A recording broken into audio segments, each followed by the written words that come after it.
This is weird. I'm not used to this. Okay, let's do this. My name's Emma.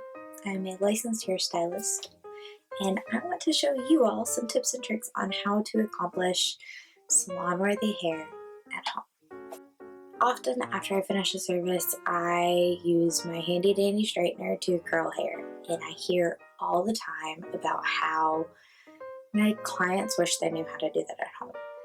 So I'm going to teach you all. It's not hard, it's really easy, anyone can do it. It takes practice. That's the biggest thing, is even if I teach you, you have to practice it. So let's get started. Already prepped my hair. It's already ready. I washed it last night. I slept on it. My hair's naturally curly, so this is just a hot, fuzzy, frizzy mess. I already have a leave-in in it, which my leave-in already has a heat protectant in it. I use R&Co products for my hair, and I use Centerpiece. So Centerpiece has all-in-one. It is a pH bonder. It is a leave-in conditioner. It helps neutralize the hair, and it is a heat protectant along with a UV protectant. So highly recommend. So what I'm going to do is I'm going to take a rough section at the bottom of my hair. Not very much, just a little. That's what we're going to start with. You're going to pull the rest of it out of the way. I'm using my Fabulous Pro Prima 3100. This one's really nice. It heats on the outside and the inside, so this one's great for curling. I have it set at 340 degrees. If your hair is really thick and coarse, then you're going to want to turn the heat up. If your hair is fine, you're going to want to turn it down.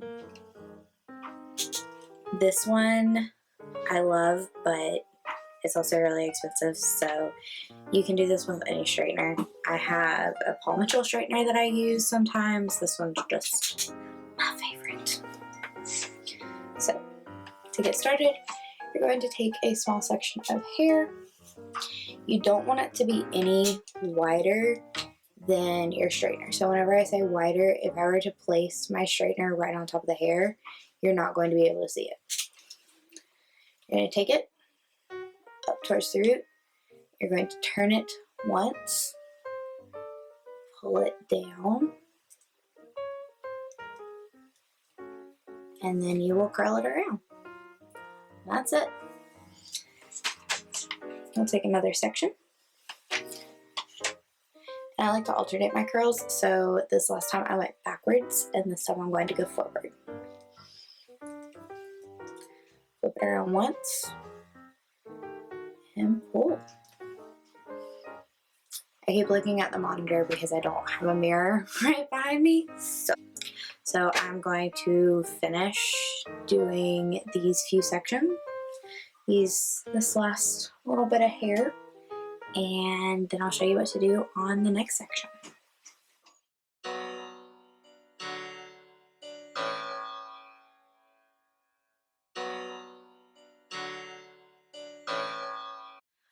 Okay, I've gone ahead and sectioned my next section. I go up about an inch to a quarter of an inch. Well, about half an inch to an inch on my next section. Now, typically whenever you're curling your hair, you want to curl away from your face. But this very bottom section right here, that's just, your little like sideburn area, I curl that towards my face on this first section.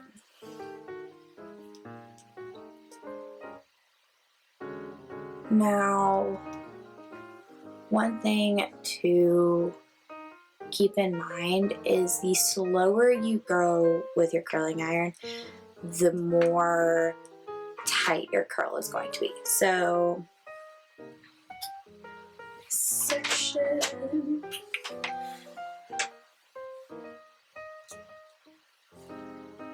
So on this section, if I were to curl it over and just go really fast, then it's just going to give me kind of this like loose wave, nothing too special. But if I take it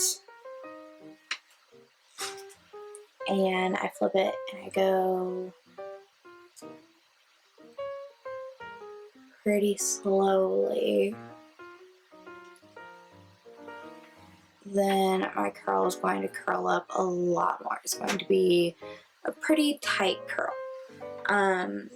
This is great to keep in mind because if you have really long hair, you can still curl it with a straightener. I hear a lot of times people are like, it's almost impossible, my hair is too long, I don't understand. Again, it takes practice, but it's possible. So I'm going to finish this section, and whenever I get to the top of the head, whenever I get to like the bang area, be back.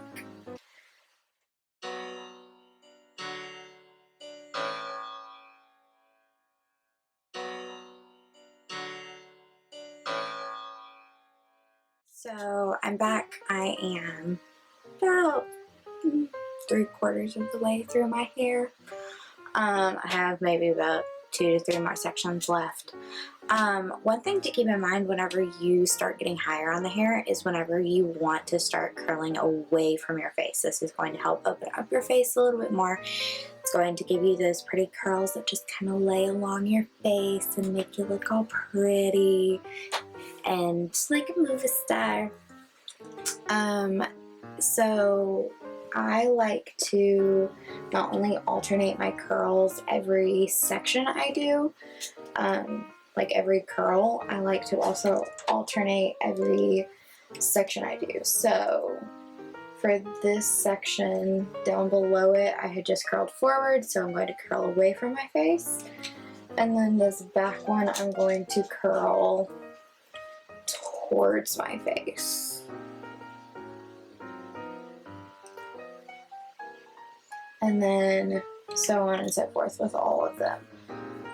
And then the next section, I'll start going away from my face, and then the one behind that, I'll do away from my face again, and then start my pattern all over.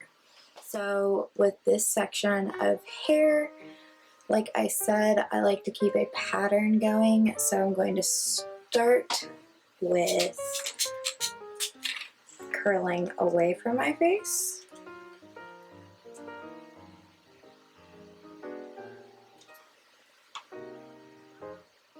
And then that next one, since I curled towards my face on the bottom section, I'm going to curl away from my face with this one as well.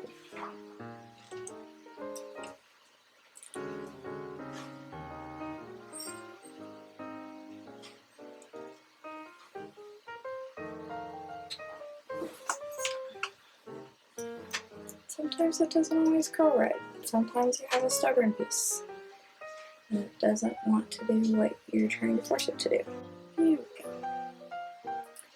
So then this next section is going to be towards the face.